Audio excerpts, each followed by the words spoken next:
Medyo nagkaroon lang ng konting misunderstanding. Binibigyan lang nila ng mali siya yung mga sinasabi ko, pero hindi ako baliw. Then why are you acting this way? Bakit ka nagkakaganyan and you believe in these fantasies? Dok, isa lang ang sagot ko. Para sa anak ko. Hello po? Ako po si Daisy. Tulungan niyo po ang daddy ko. Nako sir, wala yun. Di ba sabi nila, pag magkakaibigan, hindi nag-iwanan. Kung ako kayo, tigilan niyo muna yung mga salita tungkol sa mga pixie, encantada, para hindi na kayo magkahiwalay ni Daisy. Kasi baka isipin na naman tao, nasisiraan kayo ng ulo niyan eh. Naku, sigurado naman ako na ang pangatlong bugtong ang pinakamahirap. Huwag kang mag-alala. Bibigyan kita ng panahon para maghanda. Bukas na natin itutuloy ang ating bugtong. I'm okay! Sabi ng doktor, discharge na ako. Hindi ako baliw.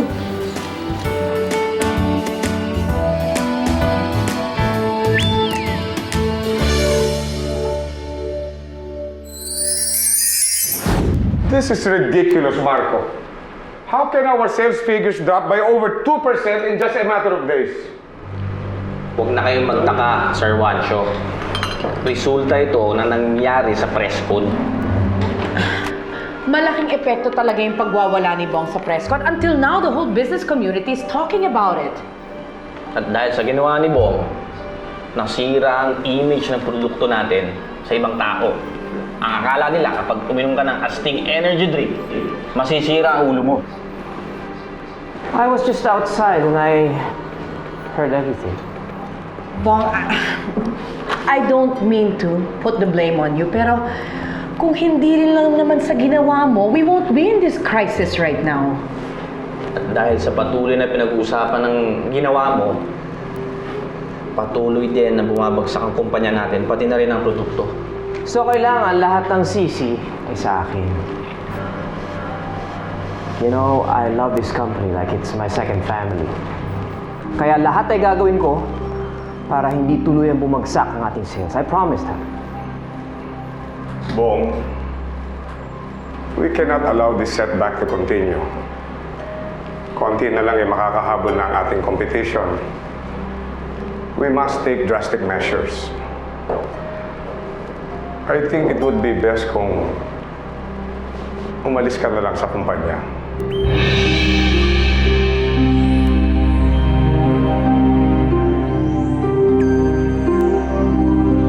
Handa ka na ba para sa huling bugtong, Winnie?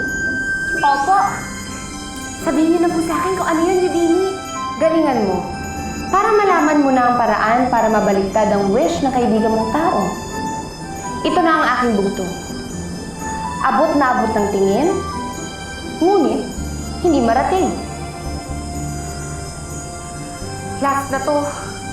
Kailangan ko na masagot to para kay Daisy at kay Daddy Bong.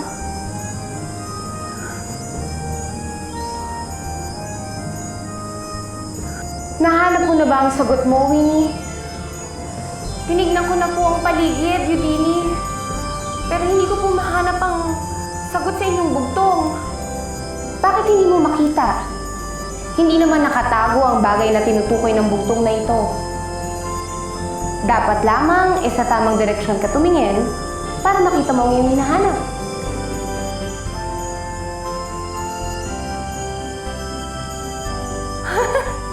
Bakit hindi ko naisip yon? Langit, Eugenie! Langit ang sagot! Abot na abot ng tingin, pero hindi naman marating. Langit! Labis akong humanga sa'yo, Winnie. Hindi ka sumuko hanggat hindi mo nasasagot ang lahat ng bugtong. Sinagot ko na po ang inyong kondisyon. Siguro po oras na para tumupad naman po kayo sa usapan. Huwag kang mag-alala. Hindi ko nakakalimutan ang aking pangako. Pero bago ko sabihin ito, meron muna akong mahalagang paalala para sa'yo. Bago ka pumasok sa mundo ng mga tao, iwasan o tigilan mo ang paggamit ng iyong kapangyarihan. Pagkat pag ginamit mo ito, matutuntun ka ni Reyna Ada. Pwede ka niyang sundan at ituloy ang hatol sa iyong kamatayan. Tatandaan ko po yun. Mabuti naman. Ngayon ay oras na para malaman mo ang paraan upang pigilan ang katuparan ng wish ng kaibigan mong tao.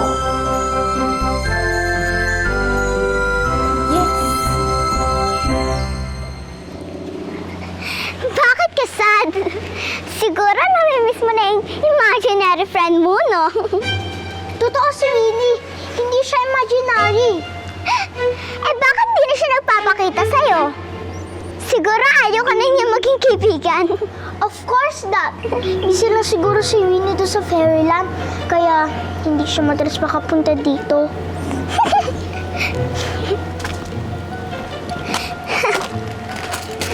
Sabi ko na nga ba eh. Crazy ka din like Tito Bong.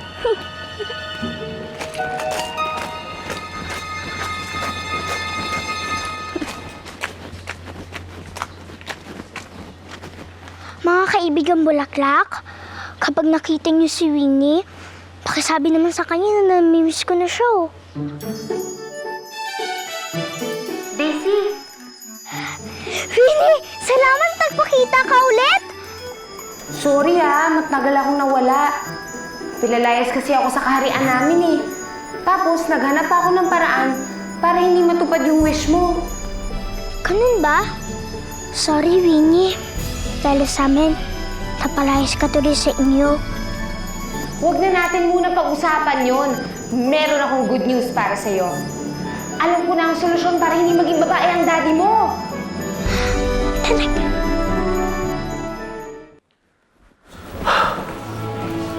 Bong, okay ka lang ba?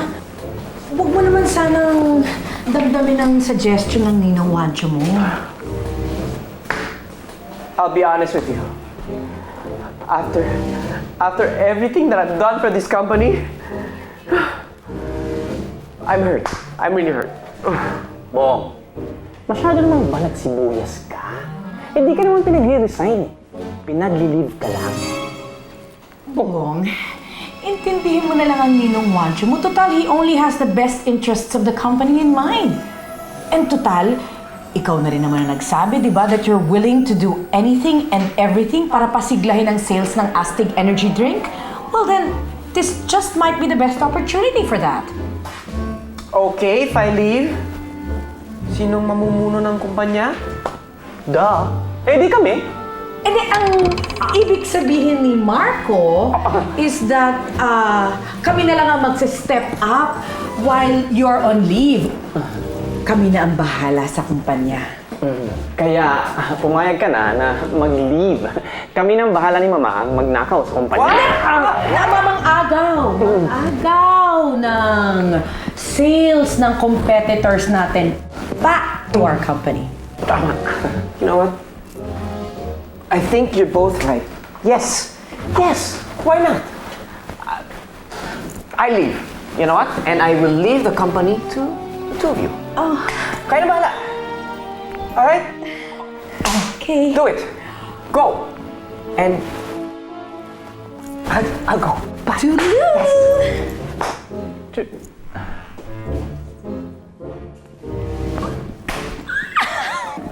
I left my keys.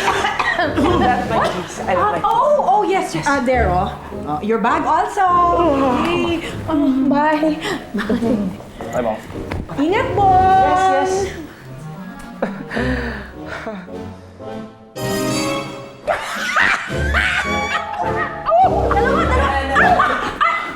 May naiwan ka na naman. Wala na. Daddy, guess who's here? Sino naman? Si Zac Efron, si Ding Dong Dantes, Backstreet Boys, sino? Daddy naman eh. Winnie, pwede ka na. Ay! Winnie naman! Mabuti naman at nagpakita ka ulit. Naku, papakilala kita sa mami ko. Para sa ganon, imaniwala naman siya sa akin. Daddy Bong, hindi ako pwedeng makita ng ibang tao. Baka tuluyan ako hindi makabalik sa kaharian namin yan. Ha? Eh, halos lahat na ng tao, iniisip nila, baliw ako. Eh, yun na lang ang solusyon na naisip ko. Hindi, meron pang ibang paraan. Anong ibig mo sabihin? Alam ko na kung paano babaliktarin ang epekto ng wishy-wishy flower. At alam ko na rin kung paano pipigilan ang pagiging babae mo. Pwede ba? Please stop the suspense. Sabihin mo na, ano ba yung solusyon na yan? Isang espesyal na babae ang kailangan mo. Espesyal na babae? Oo, kailangan mo lang humanap ng karapat-dapat na magiging mommy ni Daisy. Yun lang ang tanging paraan. Kailangan natin hanapan ng bagong mommy si Daisy.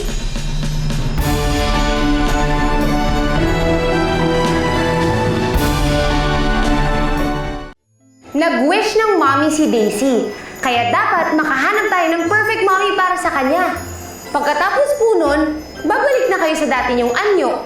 Magiging daddy na kayo ulit. Magiging lalaki na kayo ulit. Espesyal na babae. Yun lang ang solusyon. Wala bang kailangang magic potion o di kaya special spell? Ganun lang, espesyal na babae lang. Opo, Daddy Bong. Kaya dapat makahanap na tayo ng mommy para sa kanya sa lalong madaling panahon. Anong ibig mo sabihin? Kasi po, dapat maunahan natin ang ganap ng katuparan ng wish ni Daisy. Sa ngayon po, babae na kayo mag-isip. Ang susunod na dyan, emosyon at kilos. At ang huling magaganap ay ang pagbabago ng pisikal niyong anyo. Oh no! Hindi dapat mangyari yan! Kaya bago maging tuloy ang babae ang daddy mo, kailangan baliktarin na natin yung bisa ng wish. Maghanap na tayo ng perfect mommy para kay Daisy. Paano kung magkakaroon ng bagong mommy? Anak, para magkaroon ka ng bagong mami, kailangan makahanap tayo ng babaeng papakasalan ko.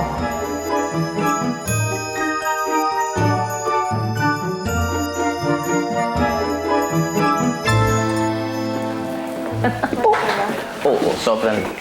Pero gagano'n ka para. Sige na, pasok ka doon. Mama! Surprise! Ano ba naman, Marco? Baba mo nga yan. Ngayon din, itago mo yan. Congratulations! Ano ba naman? Gusto mo bang mahalata ng mga tao na natutuwa tayong wala na si Bong?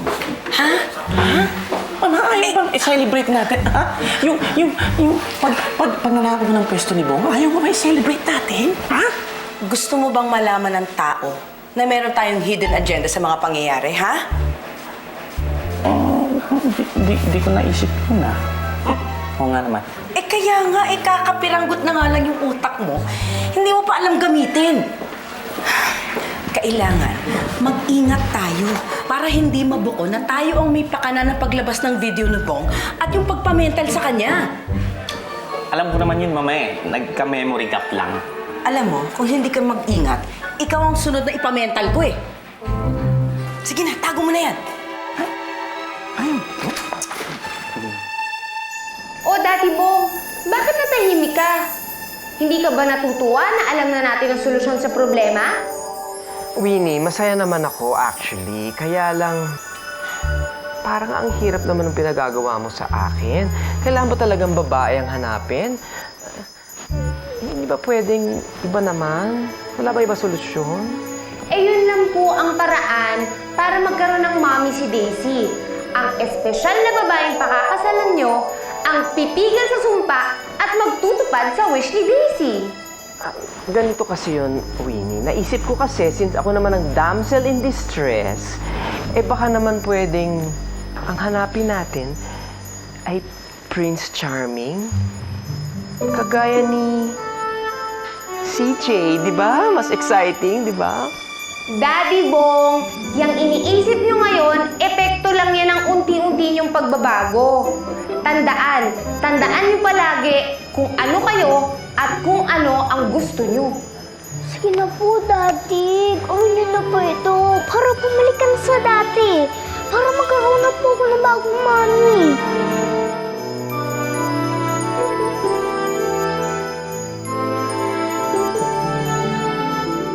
We have a very beautiful day ahead of us. Of course. Manang, pakilagay nga to sa kotse at sabihin mo kay Dado, aalis na kami. Aren't you excited? So excited, Mama. Good morning! Good morning. Morning. Hello. And why are you up and why are you dressed? Don't tell me. Papasok ka sa opisina? Oo nga, sinabi mo, hindi na. Touch move na yun, wala nang bawian. Actually, hindi naman ako papasok sa opisina. Meron lang ako mga bagay na kailangang asikasuhin. Sir Bong, lakad daw tayo. So, I'll catch you later. Toodaloo. Let's go. Beautiful day. Saan kaya yung pupunta? Excited na talaga ako, Winnie. Buti na lang na-discover mo agad kung paano ibabalik si Daddy sa dati. Sana maging okay na talaga ang lahat. Winnie, okay ka lang? Wala ka bang samot makipaglaro sa akin? Kasi kanina ka pa sad at quiet. Pasensya ka na, Daisy, ah. Bigla ko lang kasing naalala yung kaharian namin, eh. Bigla ko na-miss yung mga kaibigan kong Pixie. Halika, sumama ka sa akin. Ha? Saan naman tayo pupunta? Basta, halika. May naisip akong way para hindi ka na masad. Bong, hi! Sorry anong ginagawa mo dito? Kanina ka pa ba naghihintay? Obvious ba? Girl, ang tagal mo. Natapos ko na lahat ng Cosmo, ng Vogue, ng Elle. Tagal mo lumabas, girl. Eh, hindi ko naman kasi alam na pupunta ka dito eh. Di ba you've been stalking me endlessly? So naisip ko, well, baka naman talaga may gusto ka sa akin. So, para hindi ka na mahirapan, pagbigyan na kita. Ibig sabihin ba nito? Nakikipagbalikan ka na sa akin? Kaya na ba? Drivam kung noon. Buti pa, sumama ka na sa akin. Let's go. Saan tayo pupunta? Eh, di magde-date. Date? Talaga?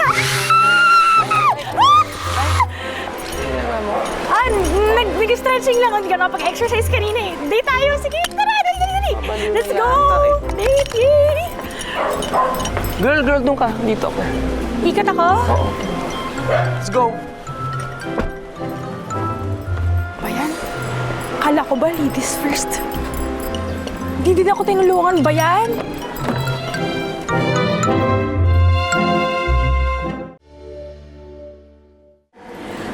Babe, ano bang plans natin for today? Manonood ba tayo ng movie or nagpa-set up ka ng isang romantic lunch sa isang restaurant? Hindi ganyan yung pinaplano kong date for us kasi masyadong mainstream yan eh. Let's just say na gusto kong ipadama sa'yo ang pagiging isang very special girl. Wow, that sounds interesting. Let's go.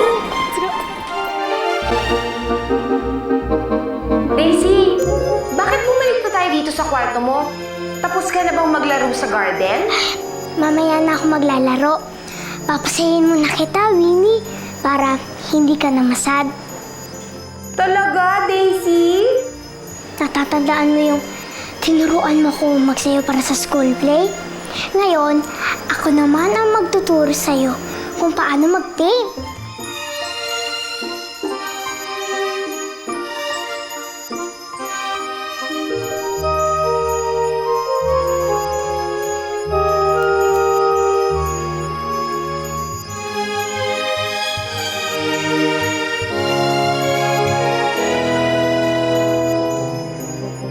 Si Daddy ang nagturo sa akin mag-paint.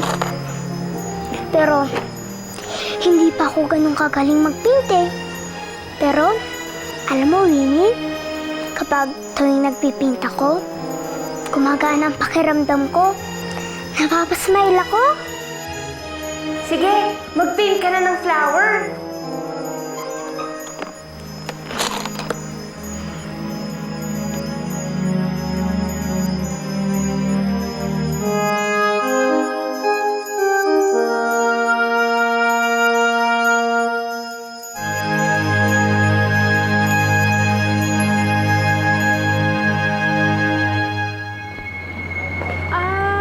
Bong, what are we doing here? May dadaan ba tayong kliyente mo? Wala! Girl, this is the first part of our date. What?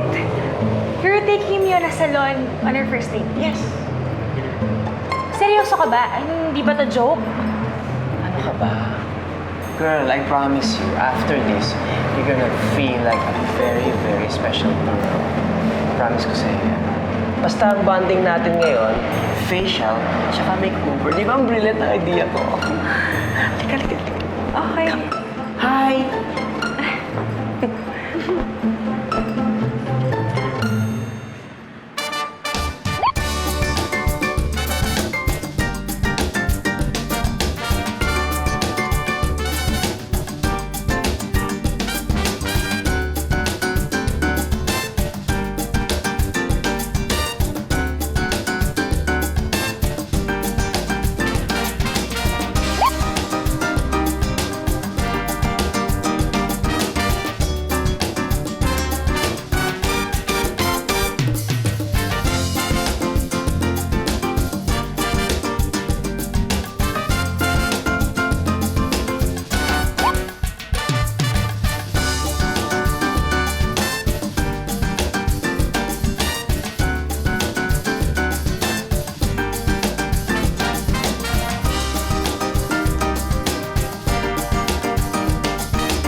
Once upon a time, there was a beautiful, sweet young girl with blue eyes, long, blonde hair. Winnie, hindi niyo ba kamag-anak yung fairies ni na Cinderella at Sleeping Beauty? Hindi. Baka taga-ibang kaharian sila. Bakit mo naman natanong? Kasi mababait din sila. Friendly. Katulad mo. Kung hindi nga dahil sa kanila, hindi nila nahanap yung Prince Charming nila. Baka kamag-anak na namin sila. Winnie, tulungan mo naman si Daddy mahanap yung princess niya. Kasi kapag nagkita sila, babalik na si Daddy sa dati. Huwag kang mag-alala, Daisy. Sisiguraduhin ko na mahanap ni Daddy Bong ang karapat-dapat na babae para sa kanya.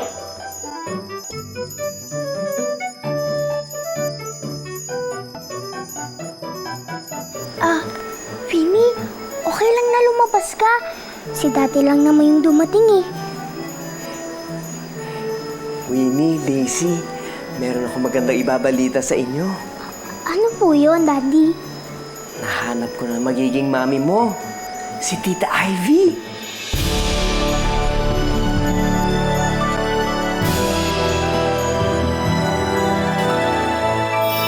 Matitigil na ang sumpa. Hindi na ako magiging ganap na babae dahil nag-propose na ako sa Tita Ivy mo. Pumapayag ako. Pumapayag ako maging Mrs. Adonis. Mag-witness ako, pero isang kondisyon. Ano yun? Ako mag-host ng bachelor's party niyo. Nako, ha? Ang hindi alam ni Bong, huhututan ko lang siya. Ako ang babaeng sasaid sa kayamanan niya.